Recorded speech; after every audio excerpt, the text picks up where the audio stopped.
hanya dengan Rp15.000 per bulan, Anda telah turut berpartisipasi dalam menyebarkan dakwah bersama Tarbiyah Sunnah. Barakallahu fikum. Bismillahirrahmanirrahim. Assalamualaikum warahmatullahi wabarakatuh. Innal hamdalillah nahmaduhu wa nasta'inuhu wa nastaghfiruh wa na'udzu billahi min syururi anfusina wa sayyiati a'malina. Man yahdihillahu fala mudilla lahu wa may yudlil fala hadiya lahu. Wa asyhadu an la ilaha illallah wahdahu la syarika lahu wa asyhadu anna Muhammadan abduhu wa rasuluh. Ya ayyuhalladzina amanu taqullaha haqqa tuqatih wa la tamutunna illa wa antum muslimun wa ba'd.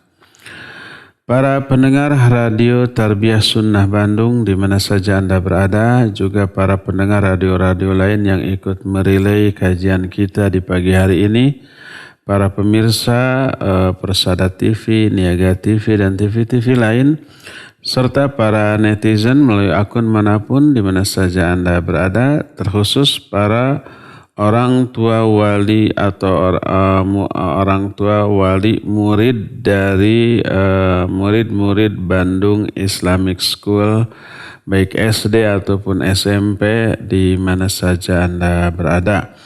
Alhamdulillah kita berjumpa dalam acara Tabligh Akbar, formatnya Tabligh Akbar, dengan tema bagaimana mencetak anak sehingga menjadi anak yang soleh dan solihah.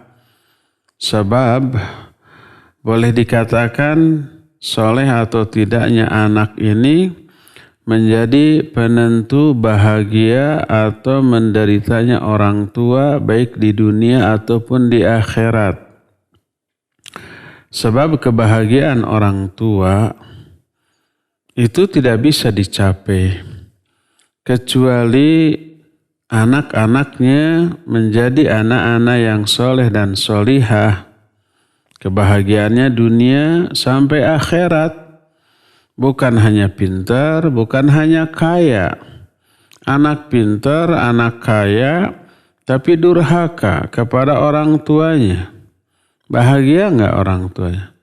Enggak, sakit hati, menderita, ya. Oleh karena itulah maka ketika para ulama menerangkan ayat tentang doa seorang ibadur rahman, alladzina yaquluna rabbana hab lana min azwajina wa dhurriyyatina qurrata a'yun. Ibadur rahman itu orang-orang yang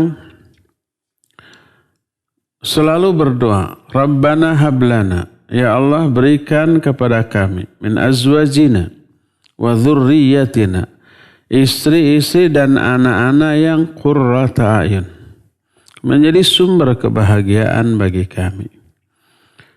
Arti dari sumber kebahagiaan itu menjadi istri yang solihah dan anak-anak yang solih dan solihah.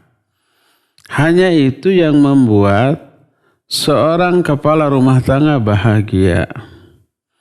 Tanpa itu, tanpa kesolehan, maka orang tua manapun akan menderita. Tidak hanya di dunia, sampai juga di akhirat.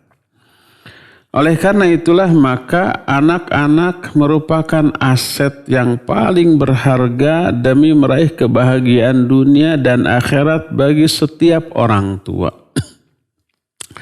Makanya jaga, jangan sampai kita terjerumus ke dalam murka dan azab Allah karena membiarkan anak-anak tidak terdidik sehingga menjadi anak yang salah. Dan inilah yang dimaksud dengan ayat ya ayyuhalladzina amanu qu anfusakum wa ahlikum nar. Hai orang-orang yang beriman, jaga diri-diri kalian dan anak-anak kalian dari api neraka. Makna mendidik, makna menjaga mereka dari api neraka itu didik agar menjadi anak yang soleh. Makanya berkata Ali bin Abi Thalib radhiyallahu an, ketika menafsirkan ayat ini, "Allimu auladakumul kitaba was sunnah."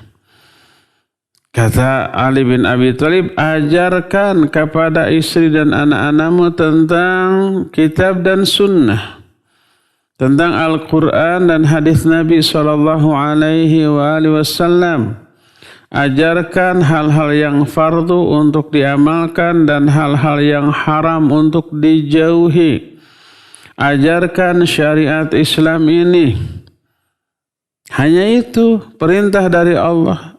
Maka dengan melaksanakan perintah ini selamat dari api neraka, selamat dari kerugian.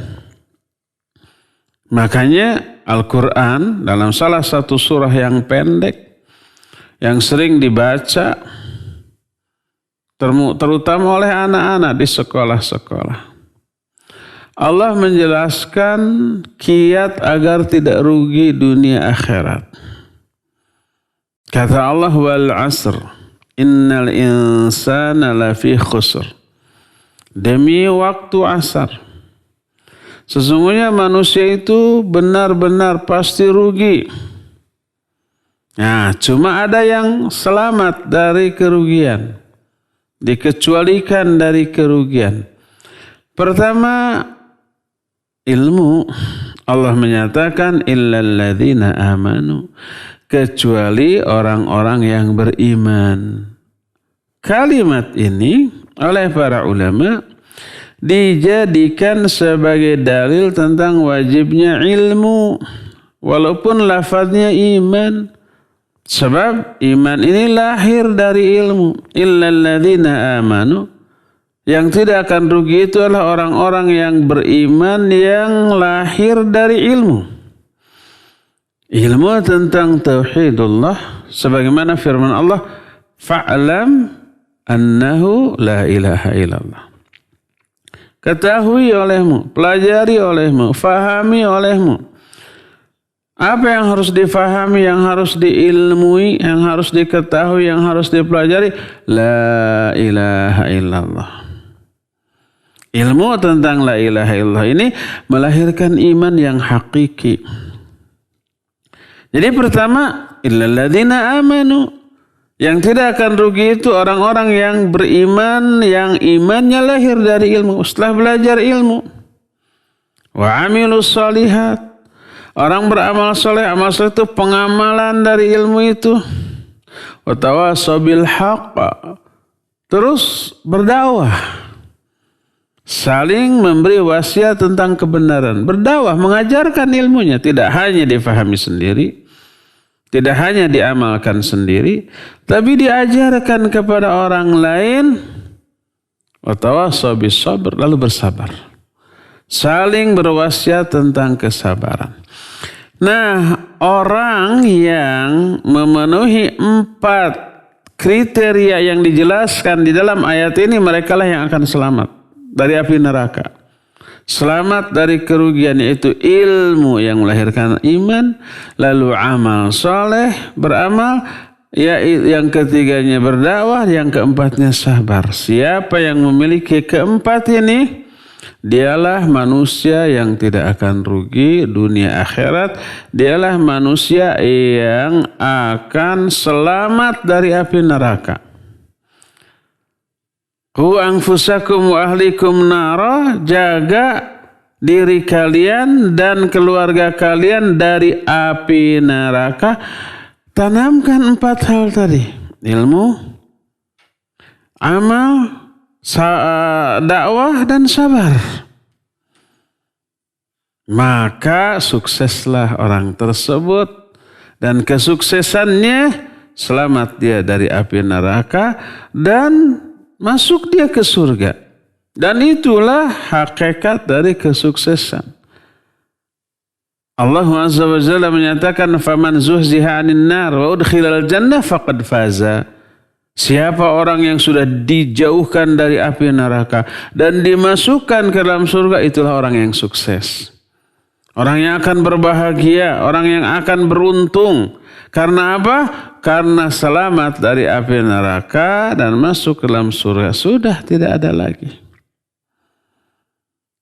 Oleh karena itu, pertama, untuk mendidik seseorang menjadi anak yang soleh atau solihah, baik orang tua ke anaknya ataupun guru ke muridnya, maka pertama, ajarkan ilmu syar'i. Karena yang dimaksud dengan qu anfusakum wa ahlikum nara, jaga dirimu dan keluargamu dari api neraka, maknanya ajarkan kepada mereka kitab dan sunnah. Ajarkan Al-Quran dan hadis Nabi SAW. Ajarkan syariat Islam. Ajarkan kewajiban dan hal-hal yang sunnah untuk dilakukan. Dan ajarkan hal-hal yang haram untuk dijauhi. Ini kuncinya. Tapi dalam pelaksanaannya banyak kendala. Kendalanya tidak semua yang diajari, yang didakwahi menerima. Menerima apa yang didakwahkan, menerima apa yang diajarkan, enggak semua.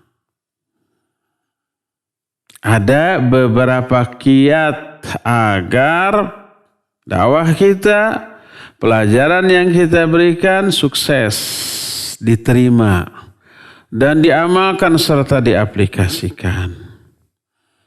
Apa sajakah itu? Pertama, ajarkan ilmu dan dakwahkan syariat ini dengan kelemah lembutan. Jangan kasar, jangan keras, jangan emosional. Kalau nggak ada kelemah lembutan, udah. Segala sesuatu bakal buruk kalau tidak disertai dengan kelemah lembutan. Hadis yang diterima dari Aisyah radhiyallahu anha diriwayatkan oleh Imam Bukhari dalam kitab sahihnya. Berkata Rasul sallallahu alaihi wasallam, "Innallaha yuhibbur rifqa fil amri kullih." Sesungguhnya Allah mencintai kelemah lembutan dalam segala urusan. Bahkan dalam hadis lain yang diriwayatkan oleh Imam Muslim dari Jarir radhiyallahu anhu, Nabi alaihi salatu wasallam menyatakan, "May yuhramur rifqu yuhramul khair." Siapa orang yang terhalang dari kelemah lembutan, jauh dari sifat dan sikap lemah lembut, kasar, keras gitu ya, garing, maka akan terhalanglah dia dari seluruh kebaikan. Yang didapat hanyalah keburukan, keburukan, dan keburukan. Segala urusan yang disertai dengan kelemah lembutan akan baik efeknya. Dan segala urusan yang tidak disertai dengan kelemah lembutan akan buruk. Sebagaimana sabda Nabi SAW dari Aisyah radhiyallahu anha dalam hadis sahih riwayat Imam Muslim, beliau bersabda, "Inna rifqa la yakunu fi syai'in illa zanah wa la yunza'u min syai'in illa syanah." Sesungguhnya kelemah lembutan tidaklah terdapat dalam sesuatu kecuali akan memperindah sesuatu itu. Dan tidaklah kelemah lembutan tercabut dari sesuatu kecuali akan memperburuk. Coba ngajar umpamanya tanpa lemah lembut, kasar, keras. Sekali ada yang salah dipelototin, dihina, dicela. Apalagi sampai ada tindakan fisik, dijewer, dijembel gitu ya, disintruk, digetok. Dan besoknya bubar, anak-anak gak akan ada lagi yang mau. Murid-muridnya akan benci kepada gurunya yang seperti itu. Bubar sudah. Demikian juga dakwah. Ketika dakwah disertai dengan kekasaran, kekerasan, dengan kata-kata yang tidak enak didengar. Hei, dengar orang-orang bodoh umpamanya. Hei para ahli maksiat, calon-calon ahli neraka. Bubar sudah. Akan memperburuk citra dakwah dan citra pendakwahnya. Demikian juga dalam hal bermuamalah. Coba ibu-ibu diam di depan rumah pas ada tukang sayur lewat, lalu dipanggil, "Hei monyet, sini, berhenti dulu, saya mau belanja." Kalau bagus itu juga barang-barangnya, umpamanya belum apa-apa, si emangnya ini sudah nyentuk tuh, tapi dia sabar agar minimal kebeli gitu ya. Terus sambil melotot, "Ada daging enggak?" umpamanya. "Ada." "Berapa?" "Sekilo sekian." "Saya nggak tahu harga daging berapa ya." 100.000 umpamanya. "Mahal amat." 10.000 aja. Sambil popolotot, kasar. Si emang dah lama-lama atuh hilang kesabaran, ibu mau belanja apa mau ajak berantem ini? Jadi semua perkara apapun itu, dakwah atau mengajar atau bahkan bermuamalah jual beli atau bertetangga, bila tidak disertai dengan kelemah lembutan maka bakal buruk. Tapi disertai dengan kelemah lembutan, bahkan dengan orang yang tidak suka, dengan orang yang benci, dengan orang yang memusuhi, diberikan kelemah lembutan, akan luluh hatinya. Inilah yang dimaksud dengan ucapan Nabi SAW, "Inna rifqa la yakunu fi syai'in illa zana wa la yunza'u min syai'in illa syana." Sesungguhnya kelemah lembutan tidaklah terdapat dalam sesuatu kecuali akan memperindah sesuatu itu, dan tidaklah tercabut dari sesuatu kecuali akan membuat sesuatu itu menjadi buruk. Termasuk dalam pendidikan di dalam internal rumah tangga.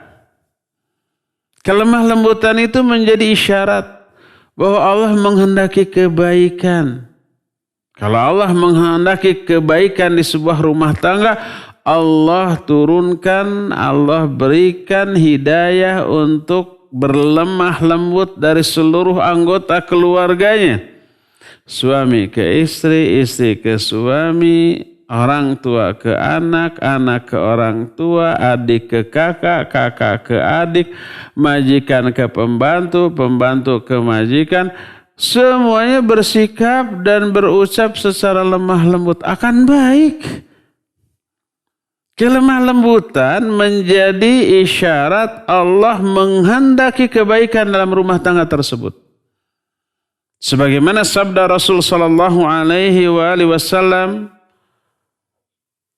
dari Aisyah radhiyallahu anha, berkata Rasul sallallahu alaihi wasallam, "Idza aradallahu azza wa jalla bi ahli baitin khairan adkhala alaihim rifqa."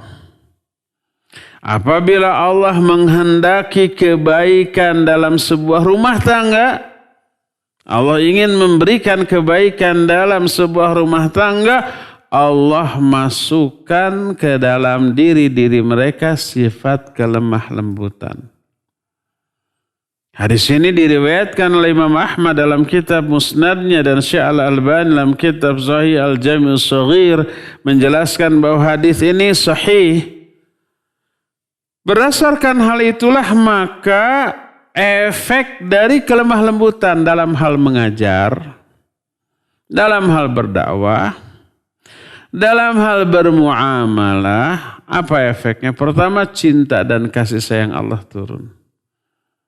Karena Rasul SAW menyatakan, "Innallaha yuhibbur rifqa fil amri kullihi." Allah mencintai kelemah lembutan dalam segala urusan. Kedua, memberikan ketenangan, kenyamanan, kesenangan kepada lawan interaksi kita. Lawan bicara kita, murid kita, audiens kita, kawan kita, lawan kita bicara. Itu dengan kelemah lembutan mereka senang. Mereka tentram. Mereka gembira, mereka bahagia, mereka adem. Dan ini merupakan amal yang paling dicintai oleh Allah Azza wa Jalla. Sebagaimana sabda Rasul sallallahu alaihi wasallam, beliau menyatakan ahabbul a'mali ilallahi sururun tudkhiluhu ala qalbil muslim. Amal yang paling dicintai oleh Allah Azza wa Jalla adalah memasukkan kesenangan, kegembiraan, kebahagiaan kepada hati sesama muslim. Termasuk anak-anak, apalagi anak-anak. Muncul cinta dan kasih sayang. Kalau merasa betah, merasa tentram, merasa tenang, karena kita berinteraksi dengan mereka dengan kelemah lembutan, mereka betah. Belajarnya akan betah, akan semangat. Gak akan bete, gak boring, gak membetein, tidak membosankan. Karena menyenangkan. Maka ini akan jauh lebih mengena di hati anak didik kita, audiens kita, dan lawan interaksi kita. Yang pertama, kelemah lembutan. Kedua, walaupun kita bersikap lemah lembut secara umum, tapi tak berarti tidak ada hukuman yang boleh diberikan kepada anak didik kita, bawahan kita, anggota keluarga kita di saat melakukan kesalahan berkali-kali, setelah diingatkan berkali-kali tidak berubah juga, hukuman dia. Dan hukuman tersebut sampai pada taraf yang paling keras, yaitu memukul, boleh. Kalau memang saatnya tepat dengan kesalahan yang juga fatal. Al-Quran menjelaskan bolehnya memukul untuk menghukum. Contohnya umpamanya suami ke istri yang durhaka. Allah berfirman dalam Al-Quran dalam surah An-Nisa 34. Menyatakan wallati takhafuna nusyuzahunna fa'idhuhunna wahjuruhunna fil madaji wadribuhun. Wanita-wanita istri-istri yang kalian khawatir mereka akan durhaka, maka didiklah mereka, bina mereka, nasihati mereka, ajari mereka. Kalau sudah dididik, dinasihati, diajari, nggak mempan, masih ngeyel dalam kedurhakaannya, wahjuruhunna fil madaji, pisah tempat tidur. Wahjuruhunna, menghajar mereka, hajar bahasa Arab bukan bahasa Indonesia. Artinya mendiamkan mereka. Kata Ibnu Abbas, la yukallimuha wa la yuhaddithuha, nggak bicara, nggak bertegur, nggak ditegur, nggak disapa, biarkan, diboikot. Tidurnya nggak bareng, nggak diajak bicara, nggak diajak ngomong, nggak direspon omongannya. Itu hukuman. Al-Quran mengajarkan hukuman sampai mereka berubah ke arah yang lebih baik. Kalau hukuman berupa diboikot, didiamkan, dimusuhi, tidak merubah karakter buruknya, baru wadribuhunna, pukul mereka. Al-Quran mengajarkan hukuman. Bagi orang yang salah terus ngeyel di dalam kesalahannya, tidak berhenti, tidak tobat, iya. Termasuk kepada anak. Berkata Nabi SAW, murru auladakum idza balagha sab'a sinin wadribuhum 'alaiha idza balagha 10 sinin. Perintahkan anak-anak kalian untuk sholat ketika mereka itu 7 tahun. 7 tahun itu bukan mulai diajari sholat, salah. Dimulai diperintah. Diajarinya sebelum itu. Pas 7 tahun dia sudah bisa. Sudah tahu waktunya kapan, yang 5 waktu sehari semalam, jumlah rakaatnya, bagaimana caranya, doa-doanya sudah hafal semua. 7 tahun baru ada perintah tegas, sholat kamu. Dan pukul mereka apabila sudah 10 tahun tidak mau sholat juga. Hukuman dibolehkan. Apa boleh memukul untuk kesalahan selain sholat? Iya. Sebagaimana dilakukan oleh para sahabat zaman baheula. Ketika anak ingkar janji dipukul. Ketika anak tidak amanah dipukul. Sebagai hukuman agar mereka jera, tidak mengabaikan syariat Allah Azza wa Jalla dalam bermuamalah. Sebagaimana dikatakan oleh Imam Az-Zuhri rahimahullah yang dinukil oleh Imam Bukhari dalam kitab Sahih Bukhari. Imam Az-Zuhri itu tabi'in, anak-anak dari para sahabat. Kata Imam Az-Zuhri, kanu yadribunana alal ahdi wal amanah. Dulu mereka, para orang tua kami, itu para sahabat, suka memukul kami apabila kami tidak menunaikan janji atau tidak menunaikan amanah. Dan apa yang dilakukan oleh para sahabat itu dipastikan didasarkan pada ilmu. Bukan hawa nafsu semata-mata. Ilmu yang mereka fahami tentang Quran dan Sunnah. Jadi apabila seorang anak melakukan kesalahan berulang setelah diingatkan, setelah diajari, boleh memberi hukuman dari mulai yang ringan, yang sedang sampai yang berat seperti pukulan. Cuma hindari memukul bagian wajah dan kepala. Hindari sampai berbekas, apalagi sampai terluka dan cacat. Karena bukan melampiaskan kekesalan dan kebencian, hanya untuk memberi efek jera kepada si anak. Tidak harus langsung memukul, tapi dengan hukuman lain yang kira-kira bisa merubah karakter buruk si anak menjadi baik. Bisa dikurangi uang jajannya, atau malah dihentikan uang jajannya, atau umpamanya tidak boleh bermain keluar dikerem di kamar, baca, atau dengan hafalkan surat anu. Sebelum hafal surat anu kamu gak boleh keluar. Atau dengan cara-cara apapun, dengan hukuman yang sifatnya mendidik. Boleh memberi hukuman dan tidak bertolak belakang dengan kelemah lembutan. Karena momennya berbeda, penyebabnya juga berbeda. Hukuman yang diberikan harus seimbang dengan jenis kesalahannya. Jangan berlebih-lebihan. Kalau lebih, dosa. Kalau kurang, gak memberi efek jera. Harus ditakar dengan takaran yang pas. Dan itu tentu saja disesuaikan dengan karakter anak dan jenis kesalahan yang dilakukan oleh anak. Inilah yang kedua, memberi hukuman. Ketiga, nah ini nih yang merupakan andil langsung para orang tua kepada anak-anak ketika mendidik mereka. Apakah itu?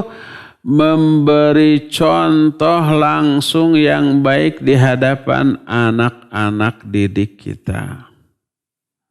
Dalam segala hal. Baik ketika beribadah kepada Allah secara vertikal seperti contohnya sholat atau saum atau yang sejenisnya. Baik dalam hal waktu pelaksanaan, berjamaah di masjid, termasuk mutabaahnya kepada Nabi SAW dalam melakukan gerakan-gerakan dan bacaan dalam salat, termasuk keikhlasan dan kekhusyuan. Contohkan di hadapan anak. Sebelum azan berkumandang diperlihatkan kepada anak, nak sebentar lagi azan berkumandang, siap-siap. Kita wudu dulu. Kita umpamanya pakai gamis atau pakai sarung, pakai kopiah, lalu hayu ke masjid. Azan di masjid sudah. Lakukan sholat sunat terlebih dahulu, baik itu umpamanya tahiyatul masjid atau qobla bila ada qoblanya, atau umpamanya sholat sunnah mutlak antara azan dan qomat. Anak melihat Nggak perlu harus menyuruh hayu sholat. Nanti dia akan ngikutin sendiri. Sehingga terbiasa ketika bapaknya tidak ada, baik kerja ataupun ada urusan di luar, si anak terbiasa sebentar lagi ini azan, dia akan hidang dengan sendirinya. Hidang itu apa ya? Ya dia kreatif dengan sendiri. Dia berwudu seperti yang biasa dia lakukan dengan bapaknya, ngambil gamisnya, ngambil kopiahnya, ngambil sejadahnya. Kalau sekarang ngambil maskernya, pergi kemudian ke masjid, kemudian sholat. Walaupun bapaknya tidak ada, itu langsung diikuti tanpa harus diamanati. Nanti kalau bapak nggak ada, kamu tetap ya harus ke masjid. Tanpa begitu dia akan hidang. Demikian jugalah dalam segala hal, masalah bertauhid, berakidah, beriman dan mengaplikasikannya. Maka nanti kelak apabila terjadi perbedaan kualitas dan kuantitas ibadah, orang tuanya lebih berkualitas dan berkuantitas, lebih rajin ibadahnya. Anaknya di bawah itu tapi masih iman, masih amal soleh. Di surganya level tingkatan surganya berbeda, anak akan terkatrol naik setingkat dengan orang tuanya. Allah berfirman dalam Al-Quran dalam surah Tur, walladzina amanu wattaba'athum dzurriyyatuhum biiman alhaqna bihim dzurriyyatahum wama alatnahum min amalihim min syai'. Dan orang-orang yang beriman lalu diikuti oleh anak-anak turunannya dalam keimanan, kami alhaqna bihim dzurriyyatahum, kami ikutkan anak-anak mereka bersama orang tuanya. Maknanya kata Ibnu Abbas, anak-anak akan disatu levelkan dengan orang tuanya di surga sekalipun amalan anak-anak itu jauh berada di bawah amalan orang tuanya. Karena nggak akan ada kebahagiaan yang hakiki tanpa kebersamaan dengan keluarga, dengan orang-orang yang dicintai. Sok aja di dunia ini juga begitu. Umpama kita sebagai kepala rumah tangga, punya istri, punya anak. Tamasya sendirian atau hanya dengan teman-teman, nggak seru tuh. Ayo dengan teman-teman jalan-jalan di mall, aki-aki hungkul. Dah malu tuh, risih tuh. Beda dengan umpamanya ketika ke mall, ke restoran sama istri, sama anak, sama cucu. Kalau sudah aki-aki mah ya sudah punya cucu. Dah udag-udagan di mall, di tengah mall dengan cucu juga enjoy atau tidak merasa malu. Seneng aja yang ada, ditonton oleh orang banyak juga. Karena dianggap lumrah, wajar. Walaupun lari-lari di tengah-tengah mall karena ngejar-ngejar cucu atau dikejar cucu. Ayo kakek kejar, ayo gitu ya. Ngumpat di balik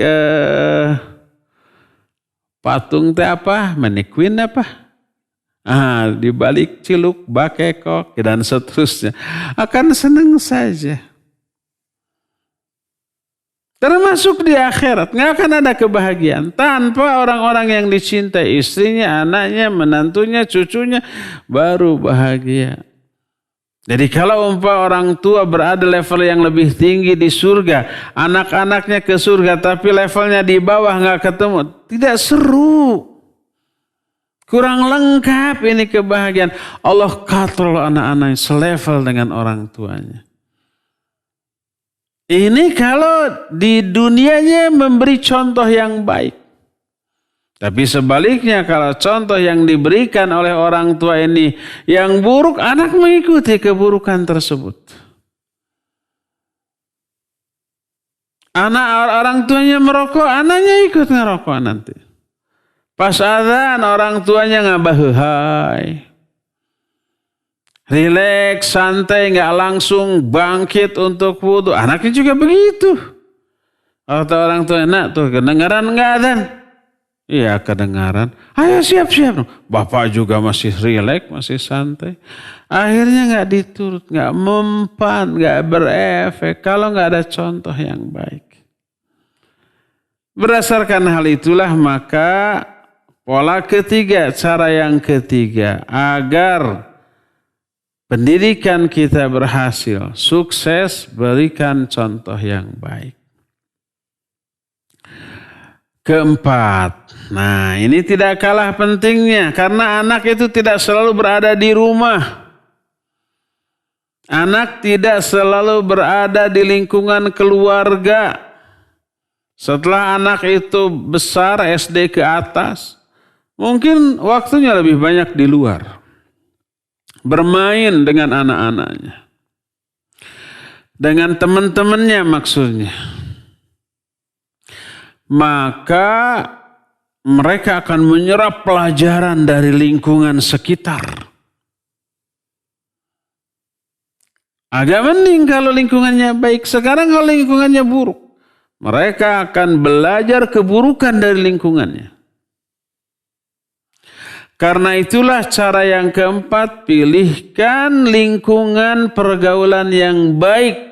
Dan jaga dari lingkungan pergaulan yang buruk. Bersabda Rasul sallallahu alaihi wasallam, "Al-mar'u 'ala dini khalilih, falyanzur ahadukum may yukhalil." Seseorang itu agamanya akan dipengaruhi oleh agama kawannya. Maka hendaklah setiap orang memperhatikan dengan siapa dia berkawan.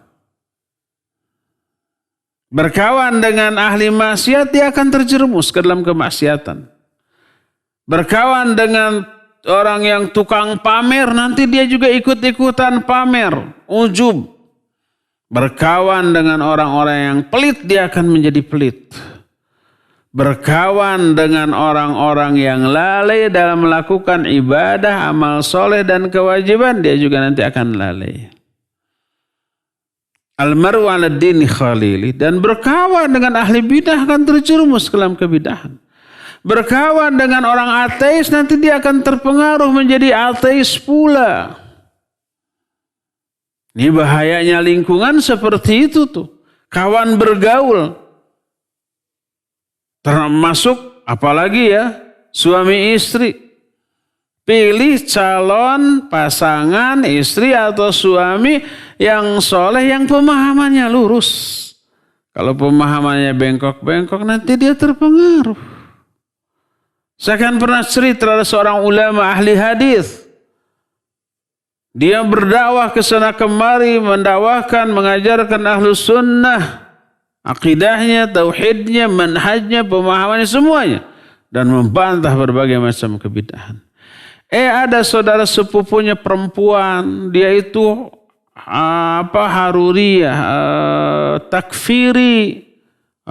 Saya mau mendakwahi dia, mau meluruskan pemahaman. Tapi karena bukan mahram ya harus dinikah, dilamar dulu dinikah. Dengan niat mau diluruskan. Setelah dilamar, dinikah, apa yang terjadi? Dia yang terpengaruh dan menjadi lebih takfiri daripada istrinya. Padahal dia ulama yang mengajarkan Quran sunnah, yang hafal Al-Quran dan banyak hadis-hadis yang sahih. Tapi terpengaruh dan kemudian menjadi seseorang yang lebih takfir. Ini bayangkan. Kalau umpamanya orang biasa bukan seorang berilmu. Hati-hati dalam memilih orang terdekat. Baik itu pasangan hidup atau sahabat atau kawan bergaul. Peribahasa dalam bahasa Arab menyatakan as-sahib sahib. Sahabat ini sahib. Sahabat ini menyeret orang untuk memiliki perilaku dan karakter seperti sahabatnya. Maka pilihkan lingkungan pergaulan yang baik. Terlebih lingkungan pendidikan. Maka kirim anak kita ke pondok pesantren yang menerapkan akhlak dan perilaku yang baik. Sekolahkan anak kita ke sekolah yang di sana diajarkan kemuliaan akhlak. Kalau umpamanya mondok, boarding ya alhamdulillah. Kalau enggak, umpamanya full day. Seharian. Sehingga enggak ada waktu bermain di luar lingkungan itu. Tapi bermainnya di lingkungan sekolah dengan bimbingan guru, dengan teman-teman yang sama-sama terdidik di sana.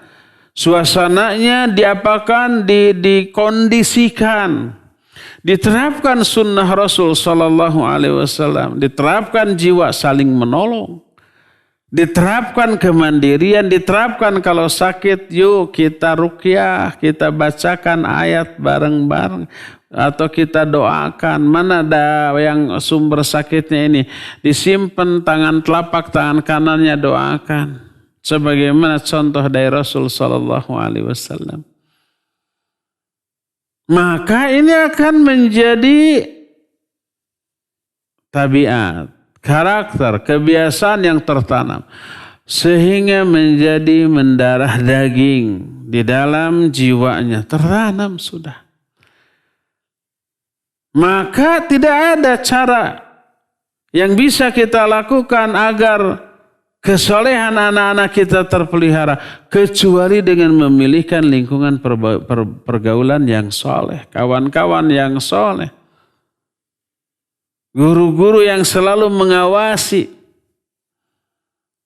Jadi coba bayangkan kalau di kita di dalam rumah kita anak-anak kita yang bimbing, besoknya pagi dikirim ke sekolah. Full day gitu, satu seharian dari pagi sampai sore tisuk jedur nepikan ke sore jeder di sekolah, terbimbing, terawasi dan situasi dan kondisinya kondusif. Pulang lagi mereka sudah puas bermain dengan kawan-kawan yang baik dan lingkungan yang baik dengan pengawasan orang yang baik. Pulang ke rumah nggak perlu main lagi dengan tetangganya yang kita nggak kenal. Kemudian masuk lagi ke dalam lingkungan rumah kita. Dikondisikan dan dididik lagi dengan kita. Terpelihara, terjaga. Inilah poin yang keempat dalam mendidik anak-anak sehingga menjadi anak-anak yang soleh dan solihah. Poin terakhir yang kelima. 5 poin saja karena terbatasnya waktu. Bagaimana caranya agar anak-anak kita menjadi soleh dan solihah? Jangan lupa doakan. Doa orang tua kepada anaknya itu mujarab, makbul, mustajabah. Ambil doa dari Al-Quranul Karim. Ambil doa dari hadis-hadis Nabi SAW. Hafalkan, gak banyak kok. Ayat-ayat yang berisi doa. Bisa tadi Rabbana hablana min azwajina wa dhurriyyatina qurrata ayun waj'alna lil muttaqina imama. Rabbi auzi'ni an ashkura ni'mataka allati an'amta alayya wa ala walidayya wa an a'mala shalihan tardahu wa aslih li fi dhurriyyati inni tubtu ilaika wa inni minal muslimin. Rabbi habli minas solihin. Rabbi habli min ladunka dzurriyyatan thayyibah innaka sami'ud du'a. Rabbi ij'alni muqimas shalah wa min dzurriyyati rabbana wa taqabbal du'a. Itu doa-doa kesolehan untuk istri dan anak-anak kita. Agar istri kita solihah, pasangan kita solih, dan anak-anak kita solih dan solih. Itu diambil dari Al-Quran. Itu doa-doa para nabi dan doa orang-orang soleh yang Allah abadikan dalam Al-Quran. Banyak, tinggal kita mau nggak menghafalnya. Dan mau atau tidaknya kita menghafal doa-doa dari Al-Quran tadi itu mencerminkan seserius apa kita menginginkan anak kita menjadi anak yang soleh dan soleh. Kalau serius mau pasti usahanya sungguh-sungguh tuh. Sekali selain disekolahkan, dibiayai, dipesantrenkan gitu ya, dia siap menderita demi kesolehan anak-anak kita. Kita juga mana doa-doa dari Quran, mana doa-doa dari hadis agar istri atau pasangan hidup kita dan anak-anak kita soleh dan solihah. Oh ini dihafalkan pasti. Nggak banyak doa tersebut, nggak terlalu panjang juga. Kalau lagu-lagu banyak yang hafal, syair-syair banyak hafal, masa ayat yang sangat penting untuk kita amalkan dan aplikasikan gak mau kita hafal, padahal tidak sebanyak lagu-lagu yang sudah kita hafal. Minta kepada Allah karena Allah lah yang apa? Yang mengkondisikan hati semua manusia. Inna quluba bani Adam baina usbu'aini min asabi'ir rahman ka qalbir rajulin wahid yuqallibu kaifa yasha. Sungguhnya hati-hati seluruh manusia berada di antara dua jari dari jari-jari Allah seperti satu hati, lalu Allah bolak-balikan itu hati sekehendaknya. Maka doakan hidayah untuk anak-anak kita. Doakan taufik untuk anak-anak kita. Doakan ampunan rahmat untuk anak-anak kita. Doakan agar Allah memudahkan anak-anak kita dalam memahami pelajaran. Doakan agar anak-anak kita cerdas, sabar, tegar, tabah dalam mengatasi berbagai macam penderitaan di jalan menuntut ilmu. Doakan. Doakan agar anak-anak kita kelak menjadi anak-anak soleh yang akan menyelamatkan kita dunia sampai ke akhirat nanti. Ya, inilah 5 kiat cara mendidik anak kita menjadi anak yang soleh dan solihah. Cukup ya, sampai di sini saja kajian kita dan kita masuki sekarang sesi tanya jawab. Wassallallahu ala nabiyina Muhammadin wa ala alihi wa wasallam. Silakan. Baik, syukran Ustaz atas pemaparan materi yang disampaikan. Dan ikhwatiman azanillah wa iyyakum, para pendengar dan pemirsa dimanapun antum berada. Kami informasikan bahwa kajian ini terselenggara atas kerjasama Bandung Islamic School dengan Yayasan Tarbiyah Sunnah Bandung.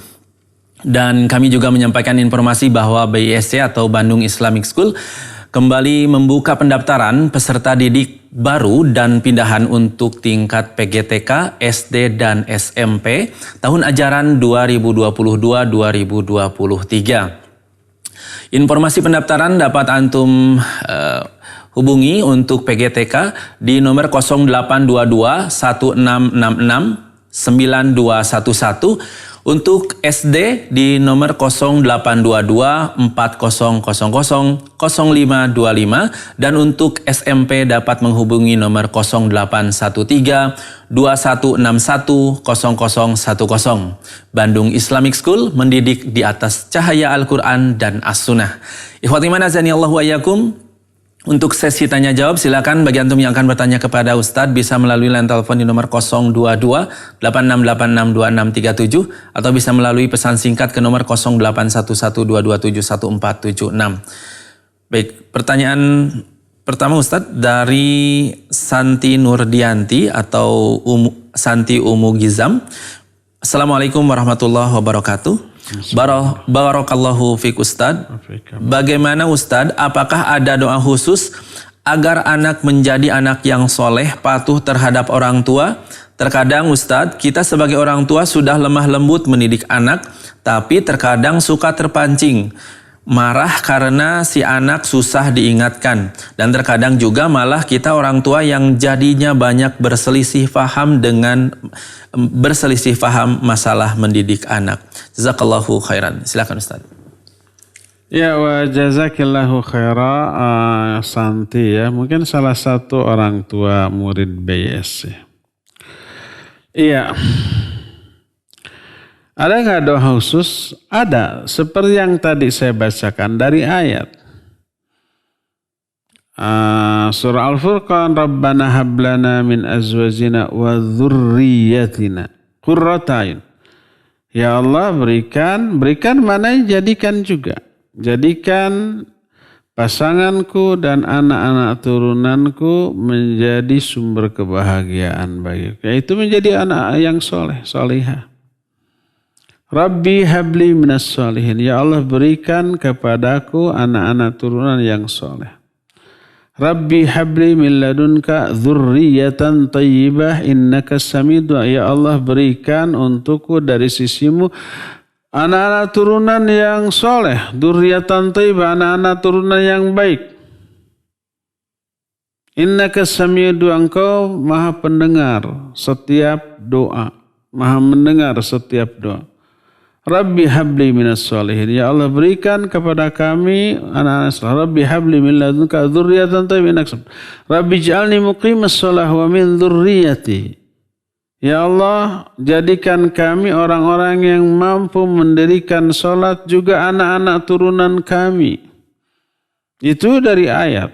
Semua itu ayat Al-Quran dan doa para nabi agar anak-anaknya menjadi anak-anak yang soleh dan solihah, ya. Doa-doa itu khusus untuk meminta anak-anak menjadi anak yang soleh. Rabbi auzi'ni an ashkura ni'mataka allati an'amta alayya wa ala walidayya wa an a'mala sholihan tardahu wa aslih li fi dzurriyyati. Wa aslih li fi dzurriyyati. Ya Allah, solehkan anak-anak turunan kami. Itu dari Al-Quran. Itu adalah doa khusus agar anak-anak kita menjadi anak-anak yang soleh dan solihah. Terus bagaimana kalau anak sudah dididik secara lemah lembut, tapi anak tetap ngeselin, bandel, nggak nurut, dan seringkali menjadi sumber perselisihan antara si ibu dengan bapak, dengan suaminya, suami istrinya. Kata istrinya, oh kamu harus begini-begini. Kata bapaknya, kata suaminya, udah mah biarkanlah masih anak-anak ini, gitu kan. Kata ibunya, justru mumpung masih anak-anak, kalau dibiasakan sampai gede begini lebih susah lagi, gitu. Akhirnya bertengkar suami dan istri. Sering begitu? Ya, mungkin. Pertama, disinilah kita harus bisa menyamakan visi dan misi antara suami dan istri dalam kehidupan rumah tangga, termasuk dalam hal mendidik anak. Samakan dulu visi misinya, ya. Yang kedua, mendidik anak itu tidak instan. Perlu keuletan, perlu kesabaran. Sekarang dinasihati nggak nurut, terus besok, terus tiap hari. Dengan kelemah lembutan. Tadi saya bilang kalau dengan kelemah lembutan tidak ada hasil. Bandel anaknya, ya. Bedang wangkelang tekapalang, teunggut kalinduan tegedag keanginan. Mungkin turunan. Apa yang harus dia lakukan? Boleh memberi hukuman? Boleh memberi hukuman. Seperti yang tadi dikemukakan. Dari mulai yang terenteng terus bertahap. Sampai kepada yang terberat. Bahkan tidak mustahil sampai dipukul. Iya. Tadi sudah dikemukakan nas ayat dan hadis-hadis yang membolehkan memukul termasuk anak dalam batasan tertentu, dalam kasus tertentu, dan itu dilakukan oleh para sahabat kepada anak-anaknya dari kalangan tabi'in sebagaimana persaksian Imam Az-Zuhri, kanu yadribumunana 'alal ahdi wal amanah. Dulu mereka suka memukuli kami karena masalah janji dan amanah. Ya, ini diterapkan. Tidak hanya masalah sholat yang terabaikan. Masalah muamalah juga iya. Boleh memukul, boleh. Tapi tadi, jangan memukul wajah atau kepala dan jangan berbekas. Apalagi sampai terluka, apalagi sampai cacat. Ya boleh. Hanya sekedar memberi efek jera. Silakan berikan hukuman yang setimpal dengan jenis kesalahannya untuk merubah karakter si anak agar berhenti dari keburukannya, ya. Wallahu a'lam bishawab. Silakan lagi. Baik, syukran Ustadz atas jawabannya. Kita beralih ke pertanyaan selanjutnya. Afwan Ustadz, bagaimana bila dalam mendidik anak selalu berseberangan dengan suami? Istri meluruskan anak dengan ilmu Allah, sedangkan suami berbicara kalau mau ke surga urus aja diri sendiri. Anak-anak menjadi tanggung jawab saya di hadapan Allah. Benarkah begitu Ustadz? Bagaimana bila anak bermaksiat? Apakah istri tidak punya hak mengingatkan anaknya? Syukran Ustadz. Barakallahu fiik. Silakan. Iya. Wa fika barakallah. Ada berapa poin dalam pertanyaan ini? Pertama tadi, harus ada kesamaan visi dan misi antara suami dengan istri. Dan kesamaan visi dan misi hanya dapat dari kesamaan pemahaman mereka tentang agama ini. Kalau beda ya nggak akan ada persamaan. Kalau istri ngaji suami tidak akan mungkin bisa sama. Atau sebaliknya, suami ngaji istrinya tidak, ya udah akan berbeda. Berbeda tujuan, berbeda haluan, termasuk berbeda dalam hal cara mendidik anak. Ngajilah bareng-bareng, bersama-sama, sebagai wujud dari tanggung jawab bersama. Tidak bisa hare-hare. Kalau umpamanya tadi dikatakan, si suami bilang kalau mau ke surgalah sendiri. Ini omongan macam apa ini? Soklah kamu ke surga, saya ke neraka. Waliyadzubillah, ya. Omongan macam apa ini? Seorang istri dan seorang suami nggak mungkin saya mau ke surga sendiri, kamu mah terserah. Nggak bisa, jangankan di akhirat. Di dunia ini sekarang coba, ya. Enak nggak kalau umpamanya kalau kamu lapar, sok aja kamu makan sendiri itu di restoran. Saya mau jalan-jalan di mall. Enak nggak seperti itu? Ya mungkin enak. Jangankan gitu, di rumah saja. Seorang istri lapar dan suami juga tahu belum makan gitu. Hayo makan. Kata suami, kalau kamu makan sok aja makan sendiri. Saya mau rebahan aja, mau baca. Dan nggak enak atau digituin tuh ya.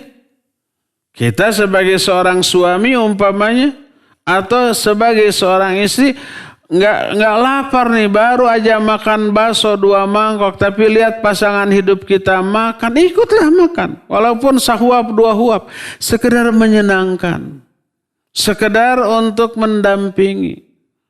Dan ingat, kenikmatan dalam hal makan tidak hanya dipengaruhi oleh makanan, enak tidaknya makanan atau lapar atau tidak, tapi dipengaruhi juga oleh suasana hati. Hati nggak enak, makanan juga nggak enak. Tapi kalau hati senang, makanan juga walaupun nggak begitu enak, dinikmati. Coba suami istri ya. Kalau umpamanya makan masing-masing ya di piring yang berbeda, sepiring itu udah kenyang. Tapi coba sepiring berdua sambil ngobrol, bisa-bisa 4 piring nggak terasa habis berdua. Jadi kalau umpamanya dipisah masing-masing bisa 2 piring itu. Nggak terasa, sudah habis ini. Nambah lagi gitu. Sambil ngobrol hal-hal yang menyenangkan. Sepiring berdua. Walaupun sudah aki-aki dan ini. Habis lagi, masih enak. Mungkin sebenarnya sudah kenyang, tapi suasana yang terciptanya ingin dipertahankan. Tidak ingin bubar sesegera mungkin. Udah kenyang tapi ininya seneng loh. Ngobrol bersama sambil makannya ini loh. Gendut.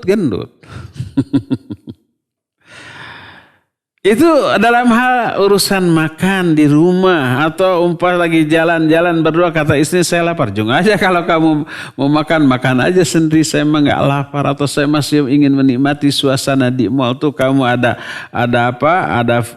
Ada food court tuh di sana. Silakan kamu. Dan gak enak. Apalagi di akhirat, kalau kamu mau ke surga, sok aja ke surga sendiri. Jangan bawa-bawa saya dengan anak-anak. Biar anak-anak tanggung jawab saya. Keliru besar. Anak-anak tanggung jawab bersama. Bukan hanya tanggung jawab suami, bukan hanya tanggung jawab istri, tanggung jawab bersama. Itu omongan orang yang tidak peduli agama. Yang jauh dari pemahaman agama yang benar. Ya. Berdasarkan hal itulah, maka samakan visi dan misi suami istri dengan cara ngaji bareng-bareng bersama-sama. Itu poin yang pertama. Terus yang kedua apa tadi pertanyaan yang terakhir teh? Ini benarkah bagaimana bila anak bermaksiat, apakah istri tidak punya hak? Kalau anak bermaksiat, apakah istri, maksudnya si ibu dari anak itu? Ya tanggung jawablah. Istri atau ibu madrasah pertama bagi semua anak-anaknya. Suaminya di luar kerja cari nafkah untuk anak istri. Istrinya di dalam dengan anak-anaknya mendidik. Kesuksesan setiap ulama itu karena peran dari ibunya masing-masing. Sejak mulai di rumah tuh. Kalau ada anak yang durhaka sampai ahli maksiat, yang pertama kali bertanggung jawab itu ibunya. Nanti si suami meminta pertanggungjawaban istri, kamu gimana, bener nggak bisa mendidik anak. Jangan sampai pas si ibu mendidik anaknya dengan baik dilarang oleh, udah biarkan masih anak-anak, biar itu tanggung jawab saya. Iya betul tanggung jawab suami, tapi istrinya juga ikut bertanggung jawab. Bukannya senang si anak dididik secara baik dan benar oleh istri, malah dilarang. Hanya karena tidak mau melihat anaknya menderita. Coba sekarang umpamanya anak belajar bela diri. Oleh si pelatihnya dia apa? Digembleng. Suruh lari, push up, sit up, suruh kuda-kuda sampai keringetan, sampai menyengir-nyengir. Si orang tuanya melihat, kasihan, udahlah, jangan dilatih, biar jadi tanggung jawab saya. Si bapaknya nggak bisa apa-apa. Hanya karena tidak mau melihat anaknya menderita ketika dilatih. Padahal penderitaan itu bagus untuk dia. Dengan digembleng dengan gemblengan yang membuat dia menderita, dia akan lebih kuat, lebih tahan banting. Pas saatnya berantem di medan perang, dia tegar, dia tangguh, dia bisa melalap banyak musuh. Ya, jadi ya ibu bertanggung jawab apabila anaknya berdosa atau bermaksiat. Wallahu a'lam. Silakan lagi. Baik, syukran Ustadz atas jawabannya. Kita beralih ke penanya selanjutnya. Assalamualaikum warahmatullahi wabarakatuh. Barakallahu fiik Ustadz. Ana Ummu Maryam. Ana mau bertanya bagaimana jika lingkungan tempat tinggal kurang baik untuk anak. Suka berkata dan berperilaku kasar. Haruskah anak dijauhkan dari anak-anak tetangga sehingga tidak bermain di luar rumah? Saya takut jadi kurang akur dengan tetangga. Sekolah juga masih online hingga saat ini. Anak masih banyak berdiam di rumah, tidak di sekolah. Bagaimana solusinya Ustadz? Jazakallahu khairan. Silakan. Ya, wa jazakillahu khairan. Ya, kalau lingkungan tetangga kurang baik, ya beri pengertian kepada anak. Cari alternatif. Alternatif yang jauh lebih baik daripada bergaul dengan anak-anak tetangga yang buruk. Apakah nanti khawatir tidak akur dengan tetangga? Enggak, selama kita tidak membuat masalah. Tidak mau bermain tidak berarti bermusuhan. Tetap saja baik. Kalau ketemu, say hello, hai, assalamualaikum, atau yang sejenisnya. Biasa, tidak bermusuhan. Tidak berarti tidak akur. Ya. Tidak bermain tidak berarti tidak akur. Tidak berkawan tidak berarti bermusuhan. Tetap menjadi kawan tetapi tidak bermain bareng-bareng secara intensif setiap hari dalam jangka waktu yang lama. Enggak. Cari alternatif yang baik untuk anak-anak. Ya. Termasuk di musim pandemi sekarang masih online, tidak pergi ke sekolah, jadi lingkungan yang baik di sekolah juga belum bisa terbentuk. Yang kreatif lah. Bagaimana caranya? Itu kreasi kita dituntut di sana. Yang penting bikin suasana yang baik, lingkungan yang baik yang mendidik anak-anak kita. Bila perlu kontak ikhwan-ikhwan, akhwat-akhwat terdekat. Yuk kita bikin komunitas umpamanya ya. Ketika anak-anak yang sehat bermain bareng-bareng yang terdidik, ya insya Allah itu bisa ya. Wallahu a'lam bishawab. Silakan lagi. Baik, syukran Ustadz atas jawabannya. Pertanyaan selanjutnya. Assalamualaikum Ustadz, dari Fitri Ummu Alia. Ustadz, bagaimana kita konsisten dalam menerapkan reward dan punishment ke anak? Terkadang jika kita hukum anak suka dramatis, nangis kencang kayak yang diapain. Kadang malu sama tetangga. Tapi kadang kita harus kuat juga bertahan sama komitmen kita. Mohon nasihatnya Ustadz, silakan. Eta gening sudah bisa dijawab dengan pernyataan berikut. Iya, tentang reward dan punishment. Sudah dijelaskan tadi. Reward bagus dan punishment bagus. Dan itu metodologi Allah di dalam syariatnya. Allah sering mengiming-imingi manusia agar ibadah, agar beramal soleh dengan iming-iming reward. Pahala, baik di dunia ataupun di akhirat. Balasan yang baik di dunia, di alam kubur sampai di akhirat. Punishment juga ada ya, baik di dunia seperti potong tangan bagi pencuri, rajam bagi pezina, dicambuk bagi para pemabuk dan beberapa kejahatan-kejahatan lain. Punishment di dunia ada dan ancaman punishment atau hukuman di akhirat, di alam kubur juga ada. Dan inilah seadil-adil sikap di dalam menyampaikan pendidikan. Pendidikan tanpa reward, tanpa punishment tidak akan memotivasi si anak dan tidak akan menanamkan rasa takut kepada anak untuk melakukan kesalahan. Jadi punishment melahirkan rasa takut untuk melanggar. Reward memberikan motivasi untuk berprestasi. Itu juga yang kita terapkan kepada si anak. Nah, sekarang ketika kita memberikan punishment atau hukuman atau sanksi kepada anak, anak menangis menjerit. Kalau kita kalah itu jadi senjata bagi anak. Tenang, pas mau dihukum menjerit. Belum diapa-apakan sudah menjerit biar nggak jadi. Itu jadi senjata bagi si anak. Kalah ya. Kalah siapa? Orang tuanya. Maka jangan kalah, itu acting. Itu taktik, strategi dan acting si anak bagus seperti beneran dan memang beneran menjerit sambil menangis berair mata. Iya. Artis juga kalah dalam hal itu mungkin. Tapi itu senjata mereka agar bebas dari hukuman. Tetap berikan hukuman tersebut. Jangan kalah ya, tetangga akan merasa apa? Merasa memaklumi mungkin melakukan kesalahan lalu dihukum. Adapun tetangga tidak menjerit anaknya, nggak ada hukuman itu, nggak ada pendidikan tersebut. Jadi jangan kalah sama tangisan anak. Anak ingin jajan, kita nggak kasih, merengek gitu ya. Giung lah mendengarnya juganya. Akhirnya udahlah dikasih nih. Akhirnya anak menang dan itu jadi senjata. Setiap kali pengen jajan yang berlebihan mereka punya senjata. Dan orang tua kalah. Tapi kalau umpama sok aja mau meraung-raung, guling-guling, jerit-jerit juga nggak akan dikasih. Dan si anak mikir capek-capek nggak akan dikasih berkali-kali juga. Guling-guling, jerit-jerit sampai pakai speaker menjeritnya. Nggak dikasih secapek-capek gitu. Akhirnya anak berhenti dari kebiasaan itunya. Ya, jangan kalah sama taktik, strategi dan senjata si anak. Wallahu a'lam. Baik, syukran Ustadz atas jawabannya. Kami mengundang kepada para pendengar dan pemirsa yang tadi sudah menghubungi kami melalui line telepon di nomor 02286862637. Sekali lagi di nomor 02286862637.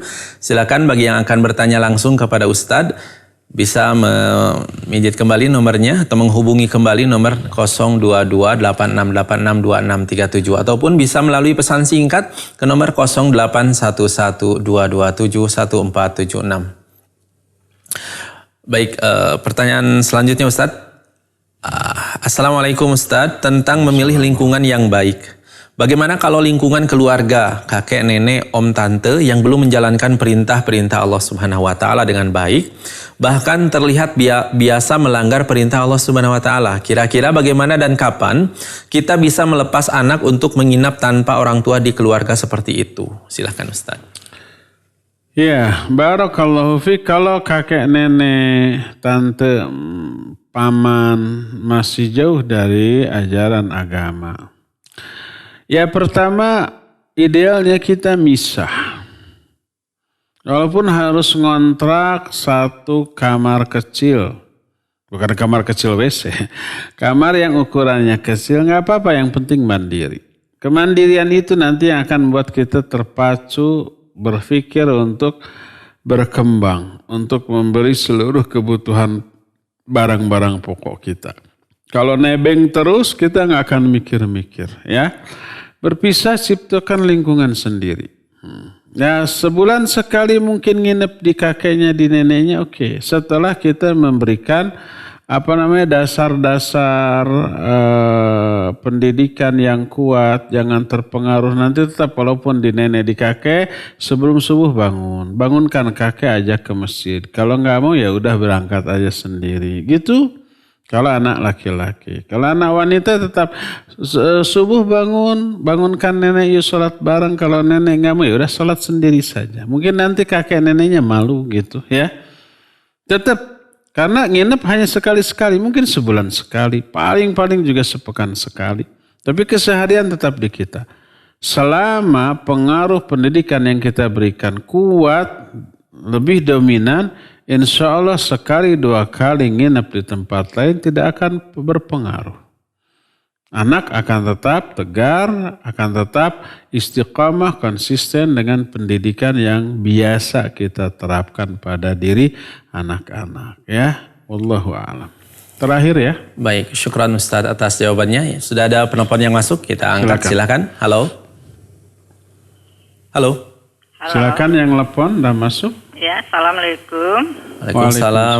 Dengan Ibu siapa di mana? Agak lebih keras lagi, silakan. Hamba Allah dari Marga Asih. Ya, Hamba Allah dari Marga Asih. Silakan Ibu. Besarkan volume. Ini mau nanyakan ke Pak Ustadz. Ini doa-doa dari Al-Quran seperti Robbi habli minas solihin dan selanjutnya bisa